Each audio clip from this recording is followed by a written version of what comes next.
এক বনে ছিল একটি দুষ্ট বিড়াল, নাম লুচু বিড়াল। একদিন বিড়াল গাছে বসে হঠাৎ মুরগির ডাক শুনতে পায়। সে গাছের নিচে মুরগি ও মুরগির বাচ্চা দেখতে পেয়ে খুশি হয়ে যায়। সে গাছ থেকে নেমে মুরগিদের পাশের ঝোপের মধ্যে লুকিয়ে থাকে।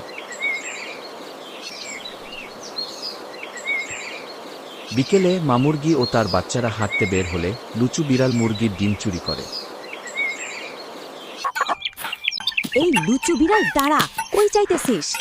আমি ডিমগুলা নিরাপদে রাখতে চাইতেছি। আমার ডিম রাখ, চোর কোথাকার। পরের দিন সে আবার ঝোপের মধ্যে লুকিয়ে সুযোগের অপেক্ষায় থাকে। সুযোগ পেয়ে লুচু বিড়াল মুরগির বাচ্চা চুরি করে পালায়। রাগে মামুরগি লুচু বিড়ালকে তাড়া করে ধরে মেরে ফেলে। আমাকে মাফ করে দাও। তো বন্ধুরা, এবার মার খেয়ে আমি কি শিখলাম? অন্যের জিনিস না বলে নিতে হয় না। বন্ধুরা, মজা পেয়েছো? তাহলে এখনই সাবস্ক্রাইব করো।